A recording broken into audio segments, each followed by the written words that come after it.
Selamat siang, perkenalkan nama saya Yohanes Manung Khalid, NPM 2315310424. Yang saya hormati Ibu dosen Ranti Eka Putri. Di sini saya mau memenuhi tugas saya, mata kuliah Bisnis Cerdas. Judul yang saya ambil yaitu Sistem Pakar. Sistem pakar adalah sistem berbasis komputer yang meniru kemampuan pengambilan keputusan seorang pakar manusia dalam bidang tertentu.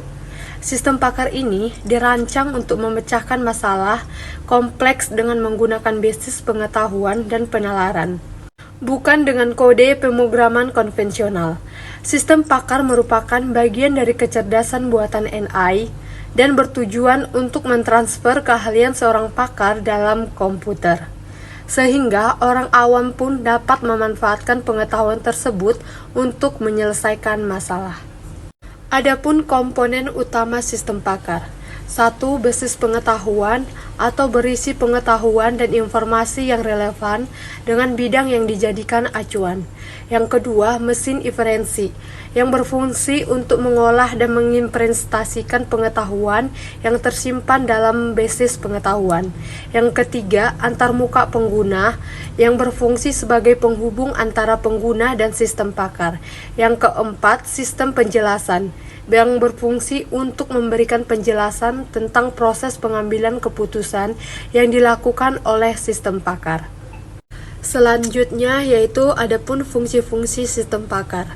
Yang pertama, analisis data, yaitu sistem pakar mengumpulkan dan menganalisis data dari berbagai sumber seperti riwayat transaksi, profil pengguna, dan pola perilaku. Yang kedua, identifikasi pola.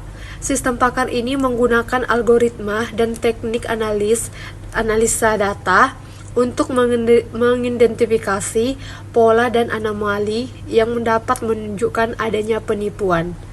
Yang ketiga, peringatan dan notifikasi. Sistem pakar ini memberikan peringatan dan notifikasi kepada pengguna atau administrator jika terdapat kemungkinan penipuan. Yang keempat, pengambilan keputusan. Sistem pakar ini dapat membantu pengambilan dengan memberikan rekomendasi dan analis tentang kemungkinan penipuan. Selanjutnya yaitu adapun kelebihan sistem pakar. Kelebihan sistem pakar itu dapat meningkatkan akuransi keputusan, atau sistem pakar dapat membantu pengambilan keputusan dalam membuat keputusan yang lebih akurat dan berbasis pengetahuan. Yang kedua, mengurangi waktu pengambilan keputusan. Sistem pakar ini dapat membantu pengambilan keputusan dalam membuat keputusan yang lebih cepat dan efisien.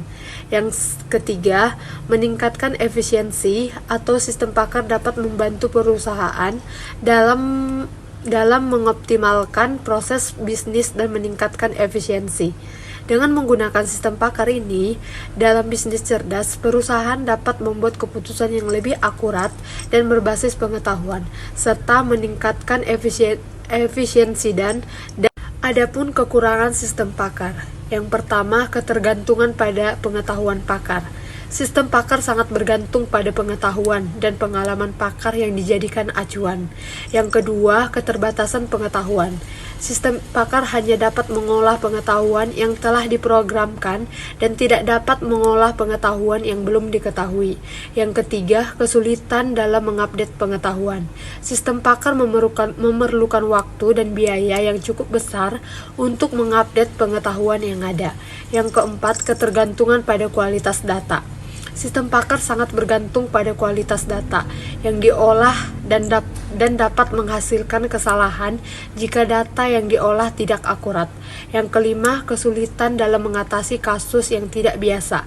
Sistem pakar dapat mengalami kesulitan dan mengatasi kasus yang tidak biasa atau yang belum pernah dijumpai sebelumnya. Yang keenam, keterbatasan dalam menggunakan bahasa alami. Sistem pakar ini juga masih memiliki keterbatasan dalam menggunakan bahasa alami dan dapat mengalami kesulitan dalam memahami bahasa yang digunakan oleh pengguna. Yang ketujuh, biaya yang cukup besar. Pengembangan sistem pakar memerlukan biaya yang cukup besar dan dapat menjadi tidak ekonomis untuk beberapa aplikasi. Gimana kita tahu mengatasi kekurangan sistem pakar ini? Kita harus menggunakan metode pengembangan yang tepat, menggunakan metode pengembangan yang dapat membantu mengatasi beberapa kekurangan dan sistem pakar. Yang kedua, menggunakan teknologi yang tepat. Teknologi yang tepat membantu mengatasi beberapa kekurangan sistem pakar. Yang ketiga, mengupdate pengetahuan secara teratur. Dapat membantu mengatasi kekurangan sistem pakar dalam mengolah pengetahuan yang belum diketahui. Yang keempat, menggunakan data yang akurat. Ini dapat membantu mengatasi kekurangan sistem pakar dalam mengolah data yang tidak akurat. Studi kasus yaitu pengembangan sistem pakar untuk mendiagnosa kerusakan mesin industri. Adapun tujuan studi kasus ini yaitu mengembangkan sistem pakar yang dapat mendiagnosa kerusakan mesin industri. Yang kedua, meningkatkan akurasi diagnosa kerusakan mesin. Yang tiga, membantu teknisi dalam membuat keputusan yang lebih tepat. Metode pengembangan. Yang pertama yaitu pengumpulan data. Mengumpulkan data tentang gejala-gejala kerusakan mesin dan faktor-faktor yang mempengaruhi kerusakan tersebut. Yang kedua, pengembangan basis pengetahuan. Mengembangkan basis pengetahuan yang berisi tentang pengetahuan dan pengalaman teknisi dalam mendiagnosa kerusakan mesin. Yang ketiga, mengembangkan mesin inferensi. Mengembangkan mesin inferensi yang dapat mengolah data dan basis pengetahuan untuk menghasilkan diagnosa yang akurat. Yang keempat, pengujian dan evaluasi. Mengujikan dan mengevaluasikan sistem pakar untuk memastikan bahwa sistem tersebut dapat berfungsi dengan baik. Adapun hasil pengembangannya yaitu sistem pakar yang dapat mendiagnosa kerusakan mesin industri dengan akurasi yang tinggi. Yang kedua, meningkatkan efisiensi waktu dan biaya dalam proses diagnosa kerusakan mesin. Yang ketiga, membantu teknisi dalam membuat keputusan yang lebih tepat dan akurat. Adapun kesimpulannya yaitu pengembangan sistem pakar untuk mendiagnosa kerusakan mesin industri telah berhasil meningkatkan akurasi diagnosa dan efisiensi. Sekian presentasi dari saya. Terima kasih.